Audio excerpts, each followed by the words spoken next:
Thank you, Donald. Well, let's talk Trump, because Donald is in the news. A world exclusive was broken a couple of hours ago by the Drudge Report, a big American news website. And their dramatic revelation was that Donald Trump is to run again for a second term as president in 2020. And it's now being picked up by global media. This world exclusive. And yet I wasn't very surprised, because last Friday I was at the CPAC conference. The Conservative Political Action Conference took place just outside Washington, D.C., and I heard Trump speak that morning. This is what he said. When you look at what's happening to our country, it's incredible. And the fundamentals are so strong. The stock market, I just see with all of the ups and downs since Election Day, is up 37% from election. 37%. Now, it did a little bit of a correction. In fact, I started to say, you know, I was in it for like 13, 14 months from election. I say, is this sucker ever going down a little bit? This is a little embarrassing. It was up 100, up 200, up 1,000, up 150, up 90, up 63. I said, good, that's better.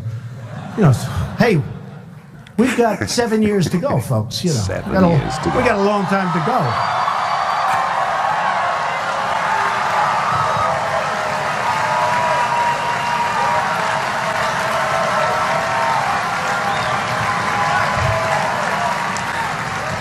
So they all went bonkers in the hall. Thousands of them. Must be at least 10,000 there on that morning. And I was there. I heard it too. And in fact, later on that afternoon, I was speaking. If you want to see the president keep those majorities in the houses, if you want to see the president go on in the last half of this first term, and I emphasise, this is just his first term, isn't it? Well, it all seemed pretty obvious. And in fact, the night before, I'd had dinner with a very close friend of his. And I'd said, so is he thinking about doing this again? Oh, yes, he said. No question. He wants to go for a landslide next time round. So I was in little doubt that he was going to run again. He said he was running again.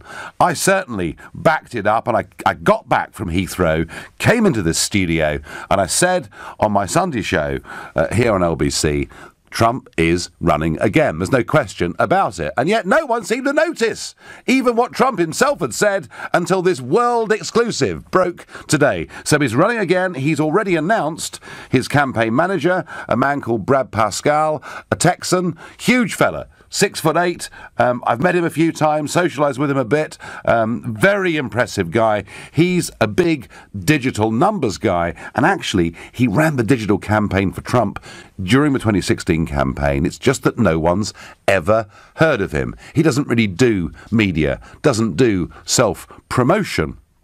And I think that's, in a way, something Trump finds quite attractive. He doesn't really want or need other people getting in the way, other people becoming, as Alistair Campbell said when he was supporting Tony Blair, when Alistair Campbell became the story, there was a problem.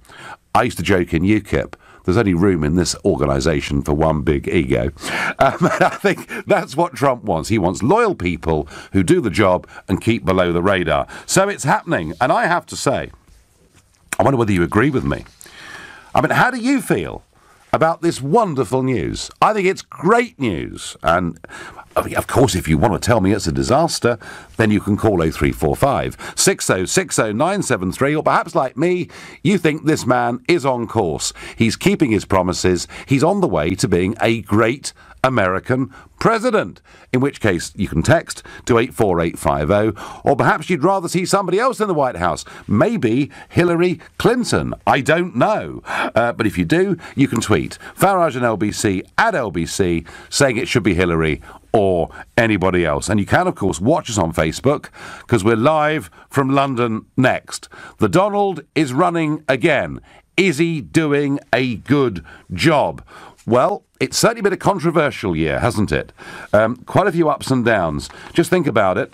You know, the National Security Advisor, Michael Flynn, well, he was the first to fall As it turned out, he'd lied to the FBI over his links with Russia. Not his links during the campaign, his links before. Then, of course, we had the White House press secretary, Sean Spicer, who provided endless amusement, and he was out the door to be replaced.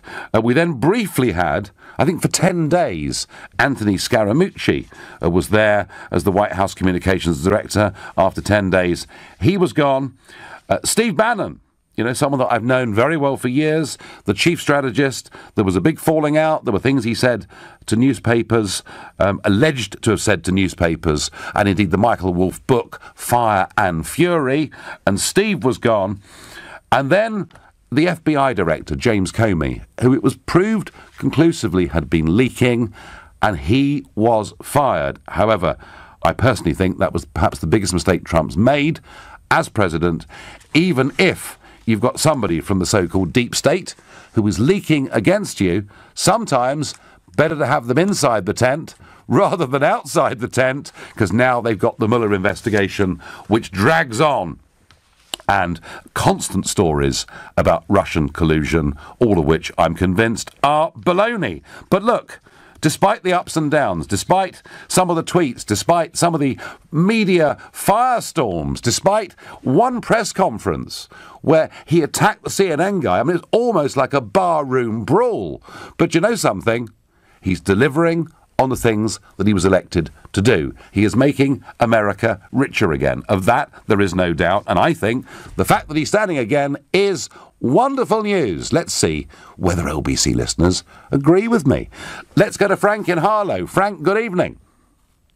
Good evening, Nigel. How are you? I'm very well. Now, I think it's great news that Trump's running again. What do you think?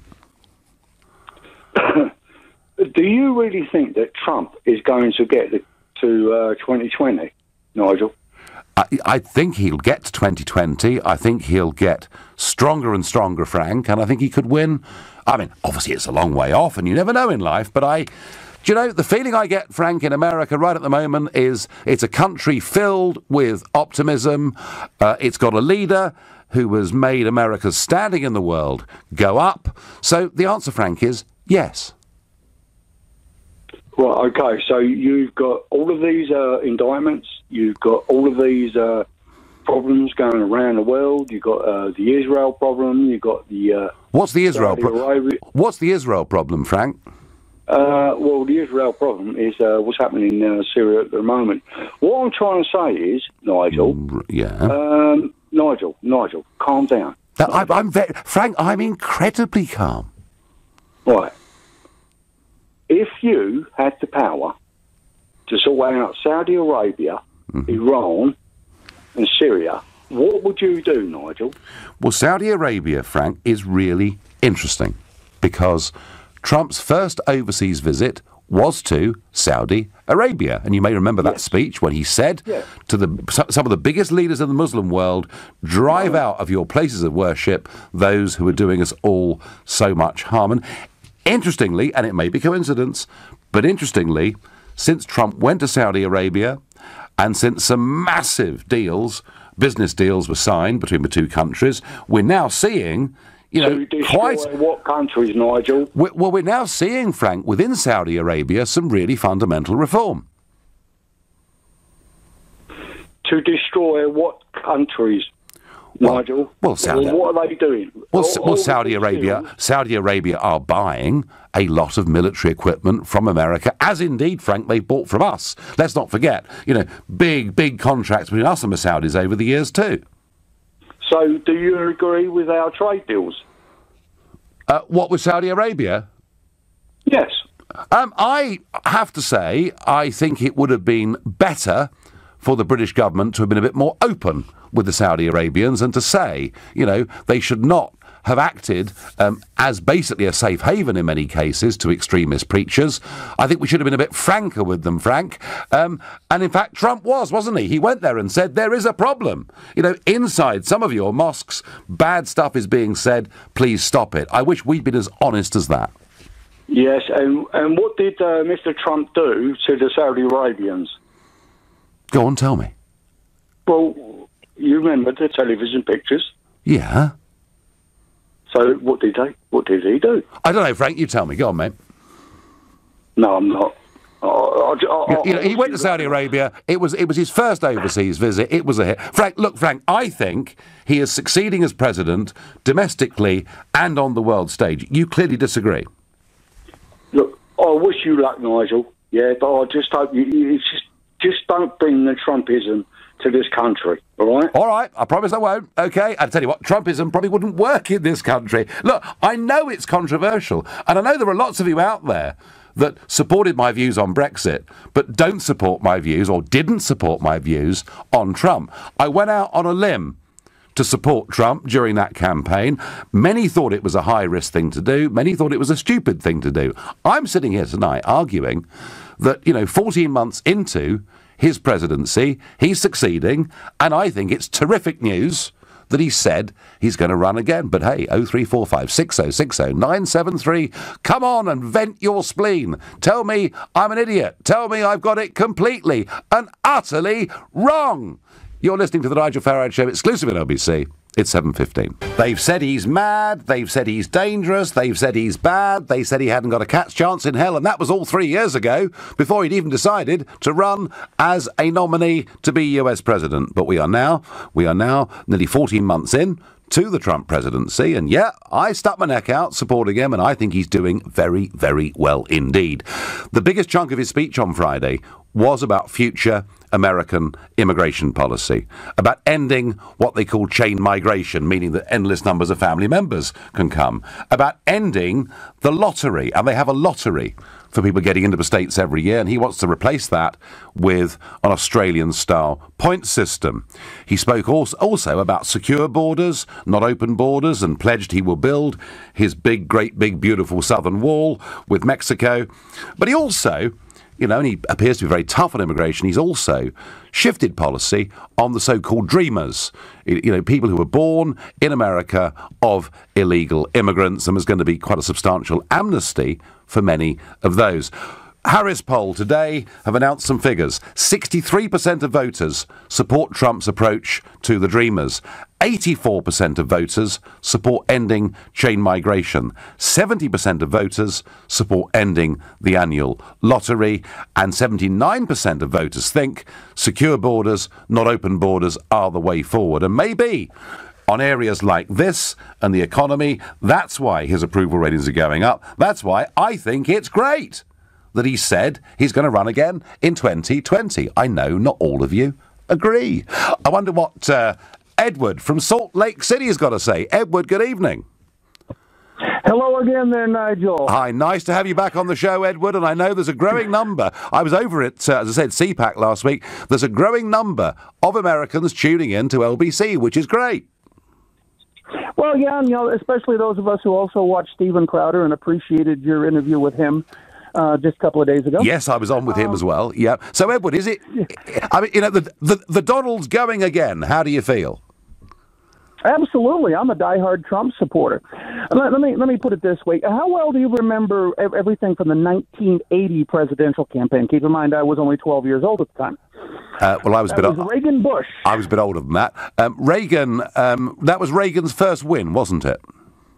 That is correct. That's when he defeated Jimmy Carter. And he stood up at the GOP convention, and he asked a rather interesting question that ended up guaranteeing him not only the nomination, but the win that November. Uh-huh. He asked the question of, are you better off today than you were 4 years ago? At that point in time, the answer had to be no. Yes. Because as great a man as Jimmy Carter is and was, he was not a good president. So imagine what will happen at the GOP convention and during the 2020 campaign if all Donald Trump does is stand up and ask that question. Yes, and of course Reagan asked that question in 1980, and as you say, people said, "Hey, we're worse off." And then Reagan asked the question again in 1984, and they all said better off, and he won 49 states, didn't he, in that second presidential election? Yes, he did. He completely slaughtered Walter Mondale. Yeah. I tell you, Edward, you raising Reagan's really interesting. Because in the past, I've said, Trump is great on a stage. He's a huge personality. He's a big presence. But he's always punching. And you never quite see in public what I've seen of him in private, namely that he has a good laugh and a joke with everybody. What I think we saw, Edward, on Friday was a very different Trump. A Trump, Reagan would make people think, would make people annoyed about things, but Reagan was very good at making people smile, laugh, and feel better about the world. And what I saw, Edward, on Friday was Trump for the first time making those crowds really laugh, and I felt Trump himself was enjoying it. So much so, Edward, he even told a joke about the bald patch on his head and the comb over. I did actually see that on a recording. Let me put it this way. I am a huge Trump supporter, but I don't like the man. Okay? Right. And if I met him, I'd shake his hand. I would tell him what a fantastic job he's doing. But I'm sorry, the man is a male donkey, to avoid using the word on your radio show there. But at the same time, that is precisely what the United States needs. That's what the UK needs. That's what Canada needs. That's what Australia needs. We need a bunch of people who are going to stand up and say, you know what, I don't give two flips what you say about me. Yep. I'm here to do my job. So, Edward, whether you like him or not's not relevant. You think he's the right man at the right time, yeah? The right man at the right time, and I would dearly love to shake his hand. Terrific. Edward, Salt Lake City, thank you very much indeed. On Facebook, Lester says, brilliant president, doing what he said he would do. How unusual. I know, Lester. He said, we're going to move the embassy in Israel from Tel Aviv to Israel, and to Jerusalem. And they all threw their hands up in horror and said, isn't this awful? Well, it was in his manifesto, as it had been in Obama's and Clinton's and Bush. They'd all promised to do it. The difference is Trump makes promises. He actually delivers, whether you like what he does or not. It's called democracy, I thought. John says, from New Jersey in America here, love LBC. You see, there are people over there listening more and more. Enjoying Frank and other people's views on the president. We're going to get a lot more views, John. Don't you worry. The Don is a breath of fresh air. This planet's needed this for a long, long time. The more the merrier, says Steve from Sutton. Nigel, love Trump or hate him, he has made good changes in America, so I think it would be good for him to stand again in 2020. He needs more time to do what he promised, says Kathy. Well, Kathy, make America great again. That was the big campaign slogan. And Trump is good, again, whether you like him or hate him, he's good at slogans, he's good at marketing, he's good at getting out that big, simple message. And I think in 2020, he's already registered, apparently, the name Keep America Great Again. So you can kind of see the direction this is going to take. Trump in 2020, he will win, and it will be a landslide, says Thomas on Twitter. Trumpety, trumpety, Trump. I'm all trumped out here, Nige. Wish him well in his second term. Trump is what America needed. So there are people actually being a bit more supportive of Trump. I wonder what Jim, a new caller from Richmond in Yorkshire, makes of all of this. Good evening, Jim. Good evening, Nigel. So you've been motivated to pick up the phone for the first time. What do you think of Trump? Well, to be absolutely frank, normally as soon as I see or hear you on the television or the radio, I normally switch it off. But oh well, Jim. That's what the free market allows people to do, isn't it? Well, that's exactly right. Yes, and it's a pity a lot more people don't. So by switching people off who. So Jim, not only appalling views. So Jim, not only have you not switched off, you've called in. So you must. What's kept you with us tonight? Well, I was listening to Ian Dale and I heard you promoting the show, and that's why I sort of called in, because I just think something I don't hear said enough. Yeah. I mean, basically, whether or not Trump has, it's a good thing to make people think and challenge the the perceived view. I mean, shaking things up in the Middle East might help, but if you renege on treaties that have been signed by your predecessors, how can the world exist, and how can we, if we don't hold the moral high ground, criticise other countries like Syria and Russia for reneging on agreements if they don't do it? But Jim, I mean, in a sense, that's a fundamental part of the Brexit debate too, isn't it? Because no government, because it signs a treaty, should bind successor government, surely. Well, I thought this topic was about Trump, not about Brexit. You mentioned treaties. I narrowly voted for Brexit in spite of you, and I'm a confirmed believer now that we've got to a stage where we should definitely go ahead, and we should be out of the customs union and single market as well. But we shouldn't be talking to Europe the way you do. We should be talking to them in a much more positive way. But anyhow, Jim, I'm positive. The debate is about Trump, not about Brexit. So why is he such a bad guy? Right. Well, I mean, apart from breaking treaties, I couldn't stomach the man. Just from before he ever stood for president. Listening to his shows. But the first time I happened one night to switch the television on early in the primaries, and I could not believe what I saw and what I heard. And I don't know what happened before, but there was some protesters in the audience, and I can't remember, I couldn't tell you word for word for what he said, but what he effectively said is, those guys over there that are protesting, go and kick their heads in, and I'll get my guys to defend you. I'll get my lawyers on to defend you. Now, you can take his misogyny, his racism, his narcissism. We surely, whatever good policies leaders have, we need leaders who we can respect their morality, and it set an example for our kids and for people in society. We don't want people, lowering their standards to the lowest. Jim, a lot of people, Jim, feel like you do. A lot of people feel like you do. They don't like some of the outlandish things he says and is alleged to have done, and I understand that. However, at a time when you need change, you need somebody who is actually a bit rough around the edges, who's not afraid to make an omelette, I've got to break eggs. Would you concede, Jim, despite all of his human faults that you identify, would you concede with the economy he's doing a good job? No. All right. No, I'm not saying he is or he isn't. I'm not saying he is or he isn't. I'm not going into that debate. I wouldn't not. I wouldn't dismiss him on those. No, grounds. Jim. Well, Jim, you've dismissed him on every other grounds. But hey, it's LBC. You don't like Trump. You can't stand me. But you had your say. You're listening to the Nigel Farage Show here on LBC at 7:30. Trump is running again. I think it's wonderful news, which is provoking some very strong views from you. Before the break, we heard a whole list of expletives used about the US president. Like him or not, that isn't really the point. I think he's doing rather a good job.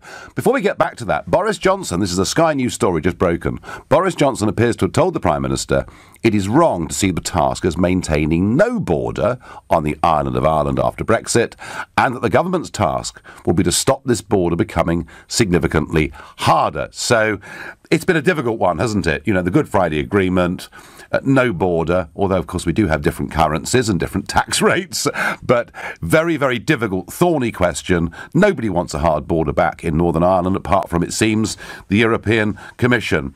And mark my words, I've been saying, privately really for some months, that I thought one of the great threats to Brexit would be Sinn Féin. Yes, Sinn Féin have 7 MPs. Ever since 1918, they've been elected to the House of Commons. They've never, ever taken their seats because they don't want to swear an oath of allegiance to the Queen. But it was interesting. When I met the Irish Prime Minister, the Taoiseach Varadkar, the other week, Leo said, wouldn't it be interesting if the Sinn Féiners turned up to vote? And now today he's come out and publicly urged them to vote.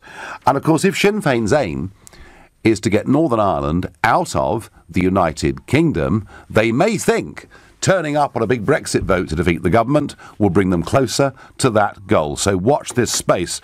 And I can't resist talking about Sir Martin Donnelly.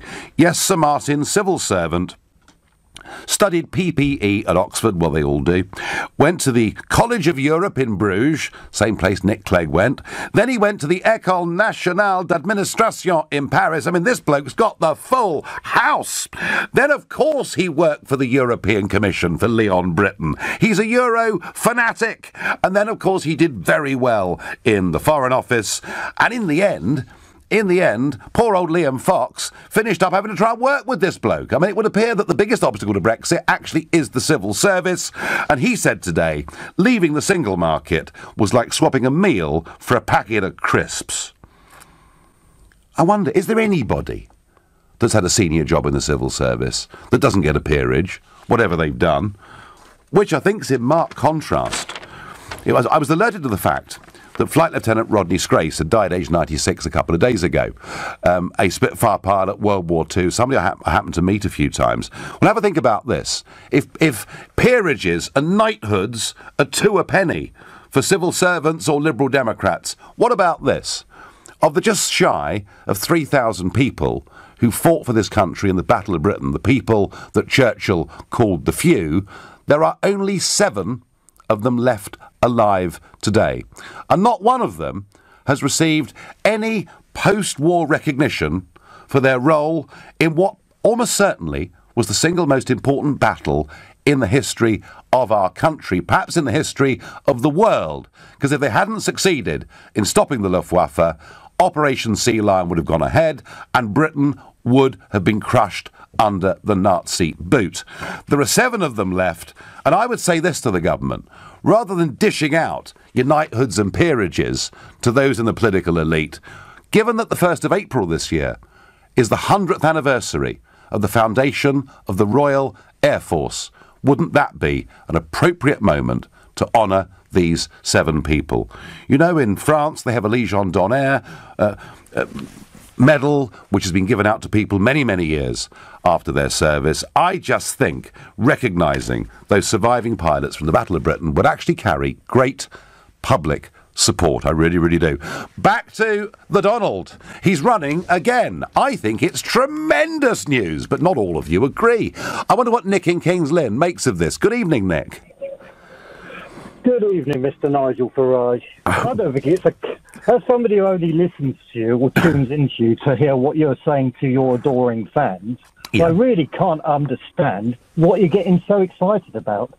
Just because he's only done about, 15 months? Yeah, about 14 a bit, 4 or 5, 15 months of a 4 years. The average US president over the last 50, 60 years has always done 2 terms, but they've never found it necessary after only 15 months to make a special point of saying, I'm going to stand again in 4 or 5 years. Well, Nick, just to get the facts right here, when Obama said he would run again, there were 580 days to go, and Trump is doing this with 980 days to go. So you're right on that point.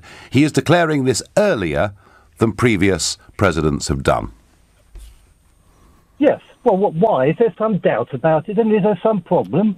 You see, it doesn't matter whether you like Trump or not, or whether you support him. Why is it so necessary for him to make this announcement? Well, why on earth, Why are you getting so excited Well, about why on earth did Obama do it 2 years before? Why? I'm not about Obama. Well, all right. I'm not on about Obama. I'm on about Trump. I think Trump sees that his presidency is in a very good place. They've got the midterm elections coming up in November this year, which are, big elections in America. And he's going to struggle, many think, to hold on to majorities in both of those houses. So I guess this is all part of the big midterm election campaign. Why am I excited about it, Nick? Well, because I think it's a good thing. I think he's making the right changes. I hope once we get this Brexit situation sorted out, that we can be a lot closer to America. And I see an American president, Nick, who is very pro this country. Do you? Yes. Well, let's just see. Why do you think that minor crash on the stock market occurred the other week? Oh, Nick, please, don't give me that. Don't give me that. Do you know something? The stock market is massively up since Trump was elected. Yeah, do you know why? Yeah, that means nothing to the real economy. What's happening in the stocks and shares means a lot to people's pensions, Nick. No, he's reduced taxes to an all-time low, and that puts the stock market up, and inflation as well. And what's he done about the deficit? This massive trillion-dollar deficit. Nick, your point about the deficit is an absolutely fair one. And there are Conservatives over there in Congress and Senate, Republicans, who are concerned about what he's done to the deficit. And you're absolutely right. I agree with you. That's the concern. The belief, Nick, is that by doing what they've done, hundreds of billions of dollars are going to be repatriated to America because corporation taxes were too high, and that through the economic boom, they will pay down that deficit. How many American governments have said that over the past 40, 50 years? Yeah, well, there were governments, you know, I mean, don't forget... Nigel, I mean, don't forget, Nick. Don't forget, Nick, that Mrs. Thatcher in the 80s, you know, ran big deficits, but by the late 1980s was actually paying back the national debt out of her budget every year. So it can be done if you create enough economic prosperity. Well, I'll tell you what, Nigel. You go and make more political speeches in America. Only the other week you were going on about interfering in other people's elections, and here you are making speeches again. So I don't think there's personally anything wrong in that. But it's a bit of a contradiction, isn't it? When you're going around talking about other people interfering. Nick, there is a movement. You are making... There is a movement. There is a movement of those of us right across the West who believe in the nation state as the fundamental building block. We are opposed to European Union. We are opposed to, as we see it, the erosion of our national democracy, and we all link arms and fight together against the global elite. And actually, I find it a very liberating and invigorating thing to do. Nick, I thank you for your call. Helen is a new caller from Acle in Norfolk. Good evening, Helen. Hello there. Hello, Nigel. I really want to touch on what your previous caller mentioned also from Norfolk. We must have a thing about spending money in Norfolk. Because I don't think he'll run for a second term, because I think America will be bankrupt. Well, growth in America at the moment, Helen, is 3.1%. Tax receipts are up. There is... I mean, the manager of my hotel in Washington told me they can't find enough staff, so you've got underemployment, virtually all-time modern lows. Probably sending all the staff back to Mexico. Well, now, come on. I mean, they have been deporting illegal immigrants. That is true, but not legal ones, please. Helen, look, the biggest risk economically he's taking is he is running up the deficit, and you're absolutely right to identify that. But is it possible, Helen, that with all this money coming back and all the optimism that I sense in America, maybe this time next year growth will be 4%, not 3%, and therefore you suddenly start to get the revenues? I think the growth is a misleading figure, because the growth is based on basically the Chinese buying debt. Every time the American government issues debt and bonds, the Chinese buy it up. Now, Mr. Trump is now going to upset the Chinese by introducing tariff on trade. And are the Chinese just going to stand back and take this? Well, Helen, they can always sell their bonds. I think that there would be buyers in the market for those bonds, don't you think? But not as much as the Chinese, who are the major purchasers of that debt. Helen, you're right. The Chinese own a gargantuan amount of American debt. And Helen, you may be right. The deficit may be his undoing. It is the big economic gamble that Donald Trump has taken, but I think it's the right one at the right time, and I think it's going to work. You're listening to the Nigel Farage Show exclusively on LBC. It's now 7:46. Trump's running again, and I think it's great. Not everybody does, though. Gina on Facebook says, I think DT is doing better in 1 year than Obama has done in 8 years. And yes, Gina, the point he made at Davos was that unemployment amongst black and Hispanic Americans had fallen very sharply. He said he was proud of that. Gerald says, yeehaw! I'm from the great state of Texas, and I believe Trump is the greatest president ever. Well, there's some big Trump supporters, but there's some detractors too. I'm going to go to Tanvir, who's calling from East Finchley. Good evening, Tanvir. What do you make of the Donald?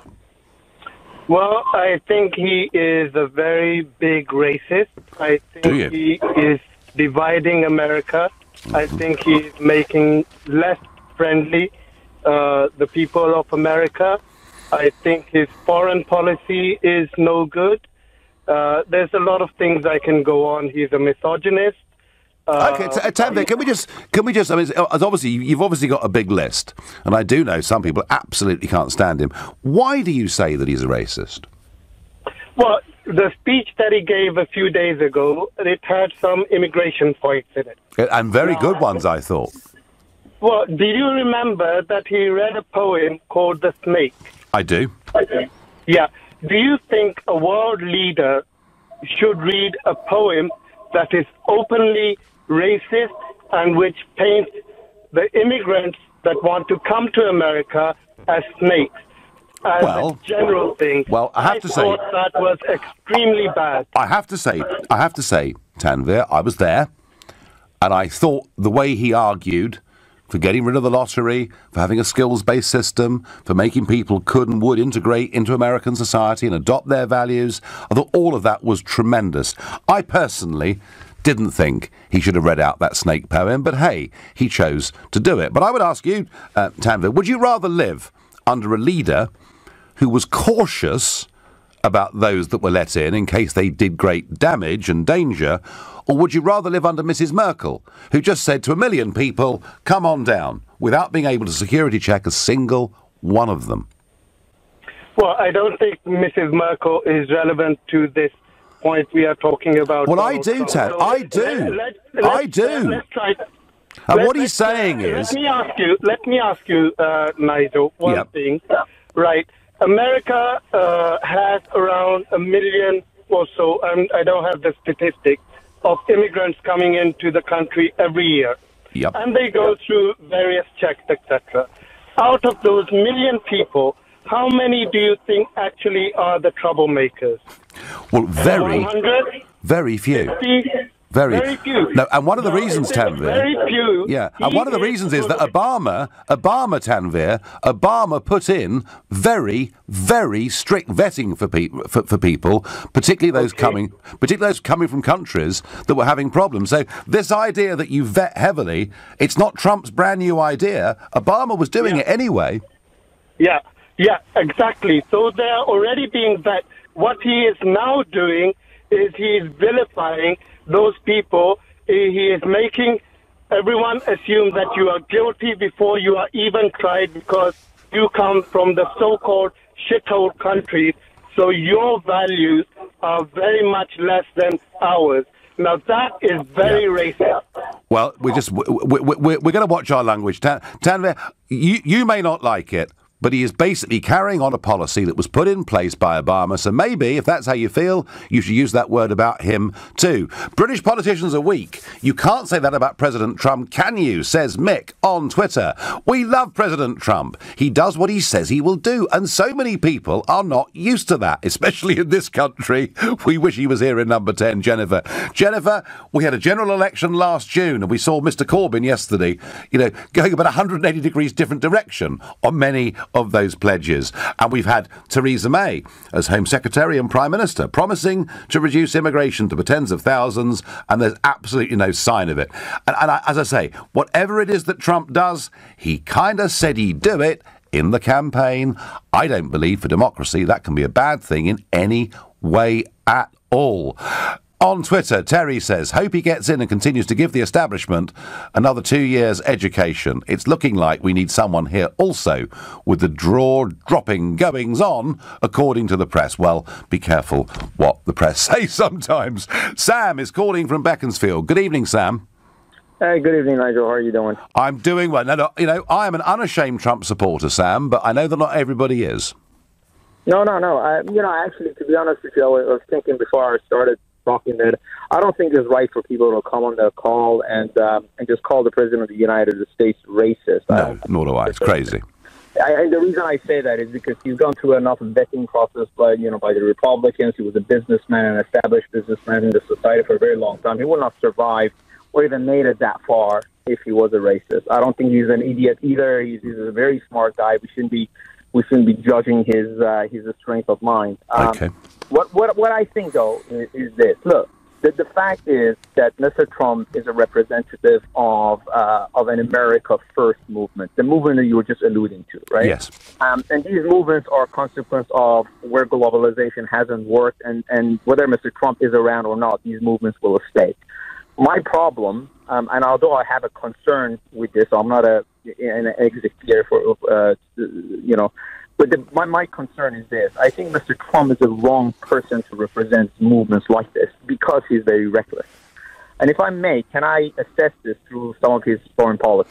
Sam, time is very short. But please give us one clear example of where you think his foreign policy is wrong. I'm actually an Iranian, and my huge problem is with his stance against the Iranian nuclear deal.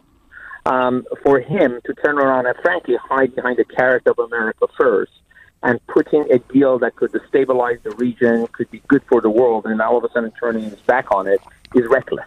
Well, Sam, I mean, this policy brings strong passions on both sides, but there is a strong argument that says that Iran has been funding terror, and it's pretty clear that this administration has come down on the Sunni side as opposed to the Shia side. That's the strategic decision that they've made. But this administration and the administration previous to it, well, not this administration, but definitely the administration previous to it, engaged in dialogue with Iran and concluded in something that was moving towards peace. He's now taking a risk against that. Why is that in the national interest of the United States? Because they firmly believe in DC that Iran has been a state that has sponsored terrorism. That's the reason, Sam. Right or wrong, Sam, I thank you for your call and for your concern. You may think everyone hates Donald Trump, but outside of Europe, the impression is very different. Trump is not a likeable chap, but probably done more for his own country than anyone since President JFK. I've got time for a quick last call. It's Steve, who's calling from Croydon. Good evening, Steve. Oh, hi, Nigel. Yeah, I know he's likeable. He's got a likeable side, but he's a liar and a hypocrite, and I'll tell you why. Mm-hmm. On his pre-election campaign, he swore he'd bring American troops home from fighting the costly wars abroad and bring them home and spend the money on American infrastructure instead.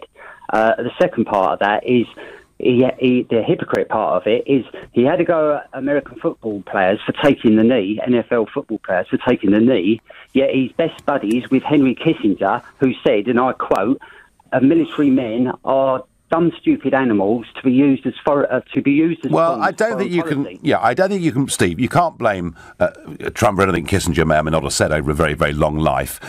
But Steve, I thank you. There are some that say too much military interference. He would argue ISIS are being militarily smashed. Colin says, I think Nigel is getting paid by Trump's team and he wants to make sure it lasts a long time. Colin, I'm not being paid by the Russians. I'm not being paid by Trump. Please stop making these wild allegations and accusations. Well, it's been a good debate. A lot of you absolutely hate Trump. I don't.